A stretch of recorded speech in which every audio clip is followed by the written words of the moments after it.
My name is Rupa and I'm assistant professor in CSC department in AKGEC. Today I'm going to teach you about the introduction and history of big data. Just see, we will cover all of these topics, basically the introduction part of big data and types of big data or digital data and history of the big data in this lecture. First one, what is big data?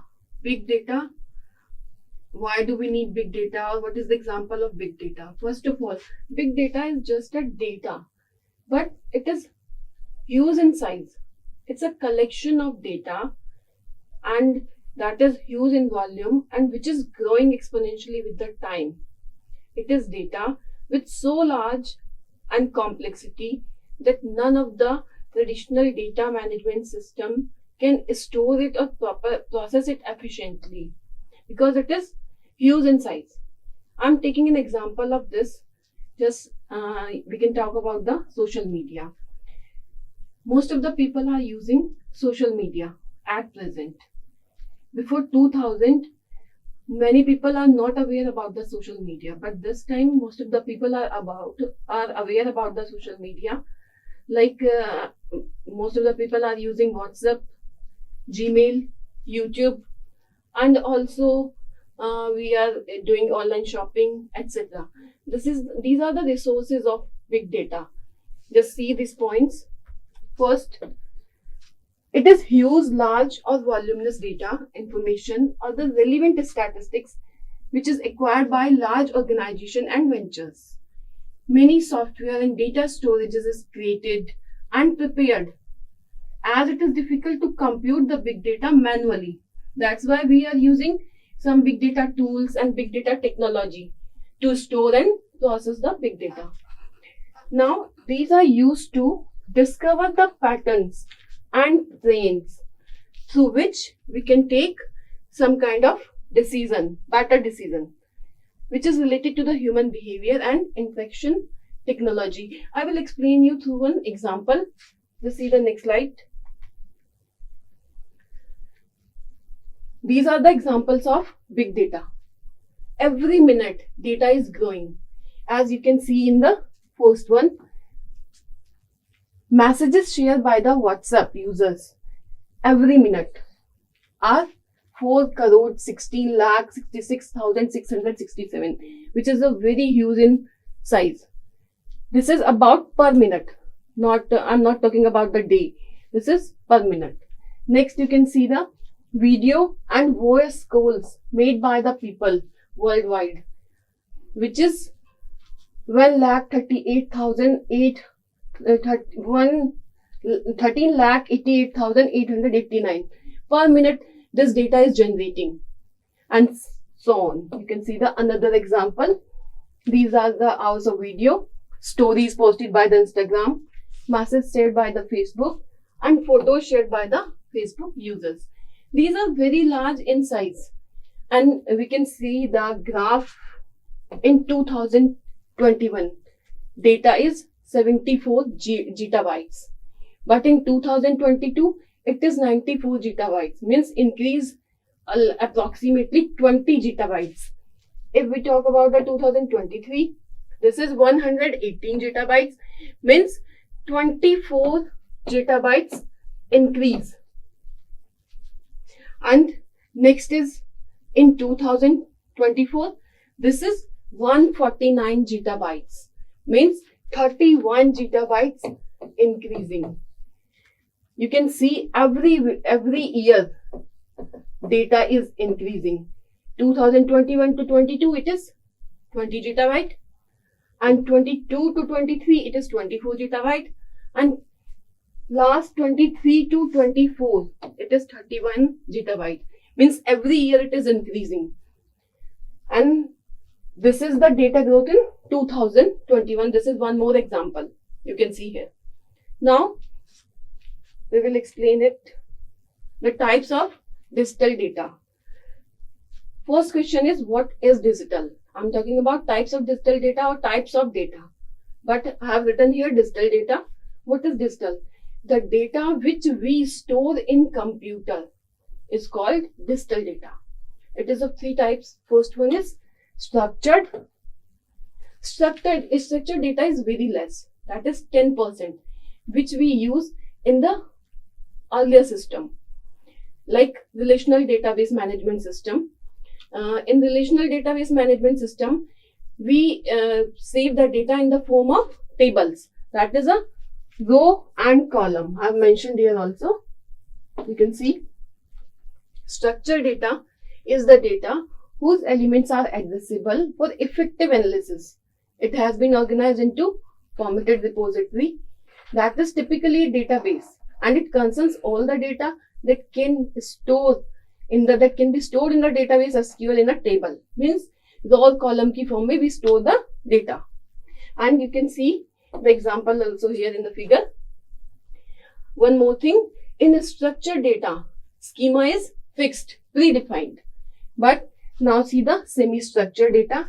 Also it is very less, 10%. This is a combination of structured and unstructured data both. And we can take the example of semi-structured data, XML and JSON documents. JSON documents means it's a document database where we store the data in the form of documents. And as I am saying, this is the combination of structured and unstructured. Same you can see in the example. Now, third one is unstructured. Unstructured data that is huge in size. As you can see here, 80% of data is unstructured.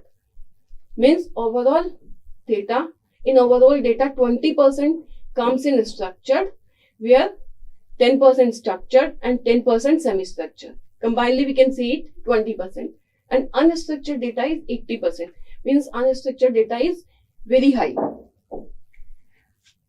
And it is very complicated to store and process the unstructured data. Just see the next slide. This is the difference between all of these. First one, we will see the mapping. Structured data, in the structured data, data is mapped by the relational database. As I have written here, relational database. We use such kind of database in the traditional system. Next is unstructured. Data is mapped on the basis of binary and simple character. And in semi-structured, I will tell you one example in the next slide of all of these. Semi-structured, where data is mapped with the XML and RDF. Now scalability. The question is, what is scalability? Scalability means if size increases, then there will not be any effect on the software system. Size increase कितना भी आप कर लो तो भी आपके system पे, software पे कोई इफेक्ट नहीं होगा. ठीक है. In this data is schema dependent. Structured fixed schema is already available. As I told you in the last slide, the schema is fixed, predefined. So that's why we are saying data is schema dependent, which makes it less flexible and scalable. While semi-structured data is flexible and scalable as compared to structured data. More flexible and more scalable as compared to structured data. You can see here more scalable and flexible than the structured data. And in unstructured data, there is no dependency. That's why unstructured data is more flexible, more flexible and scalable as well. You can see here. Now, third point is performance. Structured data guarantees highest performance with the structured query because we have very less data, which is in the form of row and column. That's why performance is high. And in semi-structured, it only allows anonymous queries. And while in unstructured data, it only textual query is executable. Means you will see the textual queries and anonymous queries in the next slide with the example. Now the organized structured data is very less. That's why highly organized. Semi-structured, partially organized data because it is high as compared to structured data. And unstructured data, This is unorganized data, totally unorganized. Structured, highly organized because data is very less. In semi-structure, data is higher as compared to structure. That's why partially organized. And in unstructured data, this is totally unorganized. As we can tell you through the example like images, videos, audios, etc. Now see the next. This is the example of all of three data. Just see structure. This is in the form of table, row and columns. Column, name, age and degree. It means schema is fixed, predefined. In semi-structured data, this is a document database. As we talk about the JSON document, XML document, you can add any other detail after 1 year also. Suppose you already have a database and you want to add some new value or some specialization of particular student. Then you can add in the document database easily. Specialization like this.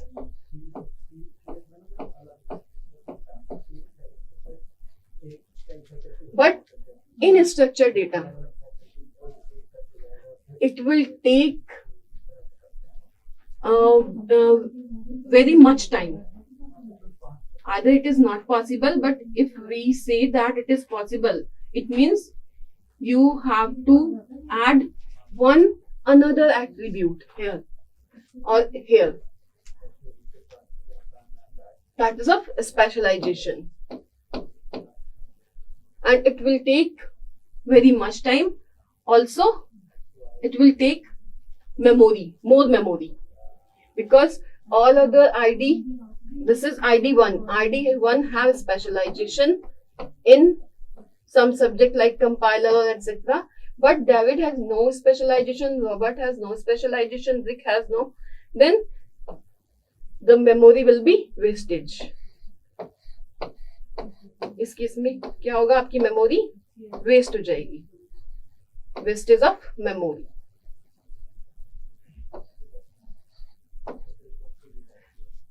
And there will not be any wastage of memory in such kind of database. In third one, unstructured data. Data is in the form of text. Textual query is possible in unstructured data, as I told you in the previous slide. These are the examples of all types of data. Now, we start with the history of big data. Basically, big data analytics, it was a response to the rise of big data, which is stated in 1990s. When there is a person named John R. Marcy.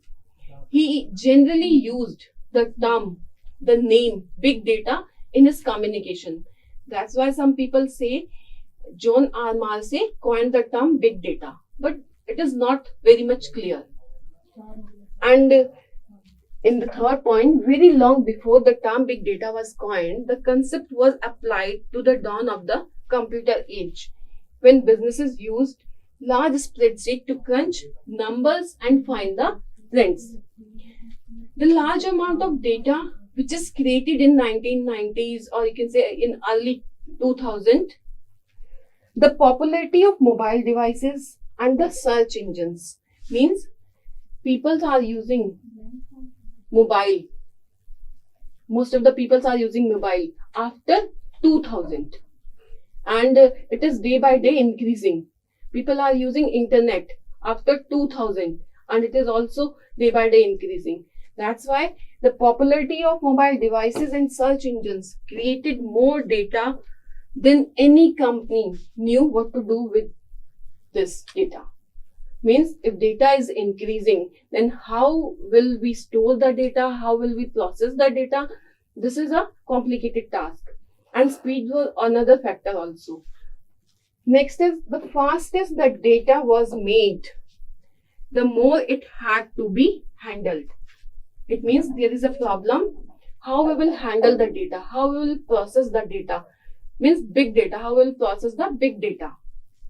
Because it is very easy to store and process a less number of data, a less amount of data, but it is very complicated to process and store large amount of data, which is also called big data.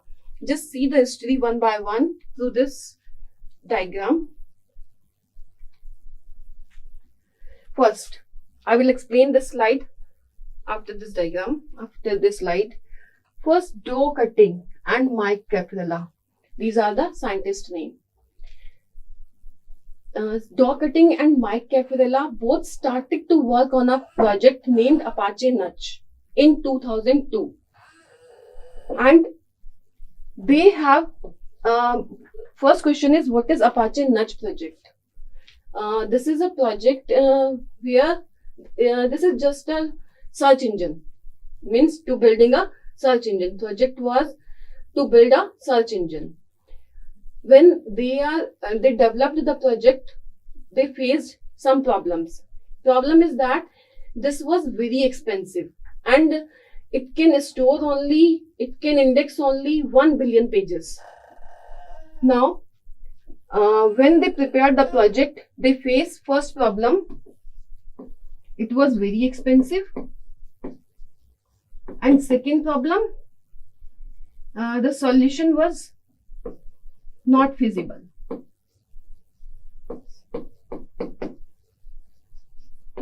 Both are same problem as it is.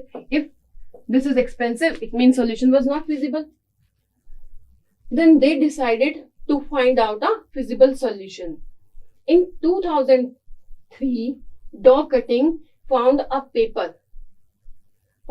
research paper, Google research paper named GFS. As you can see here, in 2003, Google publishes GFS, where they found half of the solution of their project named Nutch. What is that half solution? They found that how can they store the large amount of data. GFS means Google File System. They found that how can they store a large amount of data. Through this paper, they found this solution, and it was the half solution of their Nutch project. But the problem is that where is the another half solution? Means how will they process that data? They have stored the data. They found that how to store the data, but they don't know how to process that data. In 2004, they again read the next research paper of Google, which was MapReduce, which was related to MapReduce techniques. MapReduce techniques means how to process the data. MapReduce techniques provide how to process a large amount of data. Now in 2004, you can see Doe Cutting adds DFS, means distributed file system, and MapReduce support to Nutch, means they knew that how to store the large amount of data and how to process that large amount of data with the help of DFS and MapReduce techniques. Now they have the complete solution of their Apache Nutch project. Now the project is complete, but still in 2005, they found that this project is limited only for 20 to 40 node cluster.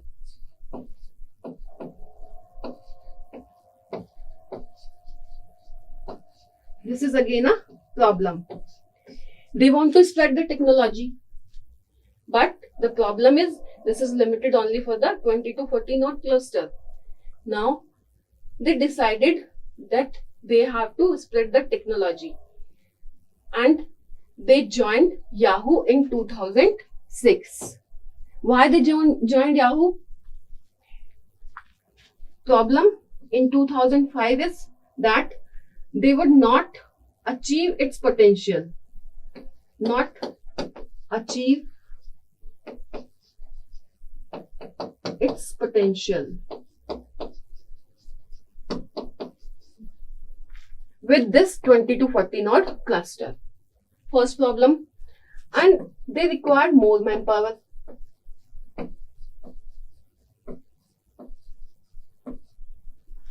Means to solve both of these problems, they joined Yahoo in 2006. First problem, again I'm telling you, the project Apache Nutch is limited to only 20 to 40 node cluster. That's why they would not achieve its potential, and they required more manpower to spread the technology. That's why they joined Yahoo. Now, Doug Cutting is the father of Hadoop also. Doug Cutting को हम Hadoop के father के रूप में भी जानते हैं, father of Hadoop.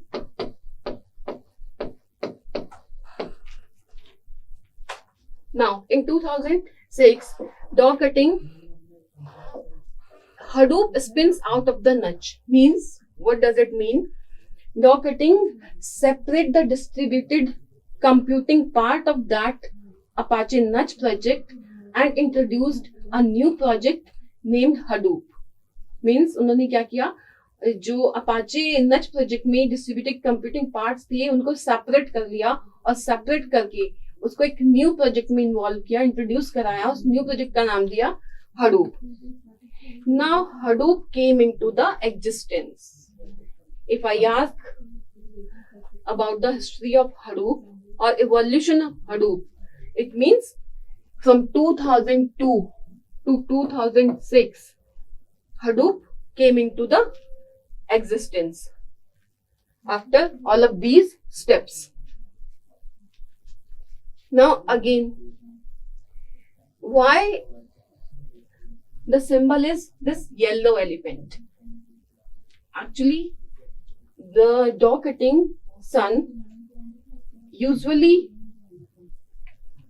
play with his toy named Hadoop.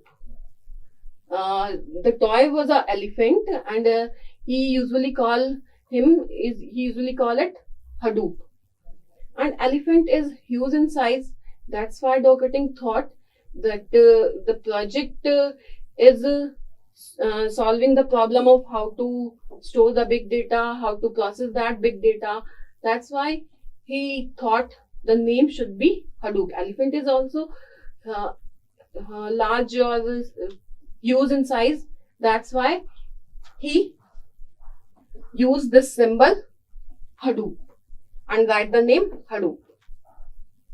Next is in 2007. Again, NY Times means New York Times converts the 4 terabytes of images archives over 100 electronic cloud computing services. Like as you already know about the Amazon Services 3, same as 100 electronic cloud computing services. Means they worked on the 1000 node cluster.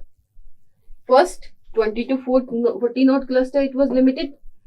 Here he worked on the 400 node cluster, and in 2000 they worked on 1000 node cluster.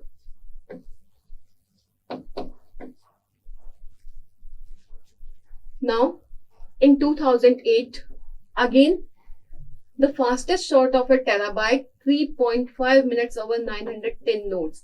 Means in 2008 they again worked on the 14 node cluster, and finally in 2009 they decided to join Cloudera to spread the technology in over the World Wide Web.